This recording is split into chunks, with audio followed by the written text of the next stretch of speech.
Triple రైతులు జాతీయ రహదారిపై చేరుకుని ధర్నా చేపట్టడం జరిగింది. యాదాద్రి భువనగిరి జిల్లా కలెక్టర్ కార్యాలయ సమీపంలోని వరంగల్ హైదరాబాద్ జాతీయ రహదారి 163ను దిగ్బంధం చేశారు. రైతుల సమస్యల్ని పరిష్కరించాలని డిమాండ్ చేశారు.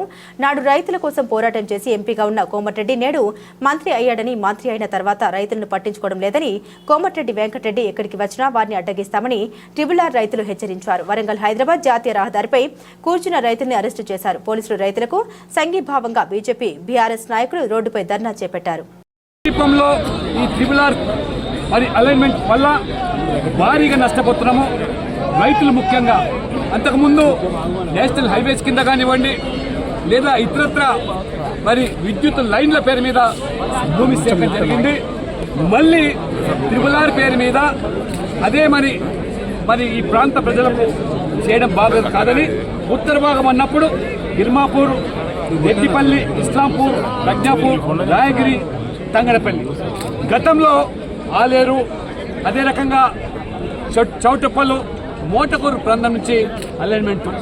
మరి ఈ ప్రభుత్వం వచ్చిన తర్వాత అంటే ఆ రోజు ఇక్కడ ఉన్నటువంటి కాంగ్రెస్ నాయకులు గత బీఆర్ఎస్ ప్రభుత్వం యొక్క ట్రిబుల్ ఆర్ విషయంలో ఇది రైతులకు అన్యాయం జరుగుతుంది, ఈ ప్రాంత ప్రజలకు మున్సిపాలిటీకే అందుబాటులో ఉన్నటువంటి ప్రాంతం వల్ల విలువైన భూములు కోల్పోతున్నారని ఆనాడు ప్రజలు ఆ రకంగా ఇక్కడ ఉన్నటువంటి నాయకులు ఆ ఉద్యమానికి నాయకత్వం వహించి రైతులకు అండగా నిలబడి ఆనాడు బీఆర్ఎస్ ప్రభుత్వం ఏదైతే మరి రైతులకు అన్యాయం జరుగుతుందని చెప్పి భావించి మీరు ఇక్కడ రైతులకు అండగా నిలబడ్డ మీరు ఆ రోజు ఎన్నికల సందర్భంలో ప్రియాంక గాంధీని ఇక్కడికి రప్పించి ఇక్కడ రైతులు ఈ ప్రాంత పట్టణవాసులు భారీగా నష్టపోతున్నారు, మరి వారికి ఈ బీఆర్ఎస్ ప్రభుత్వం అన్యాయం చేస్తుందని చెప్పి మాట్లాడినారు.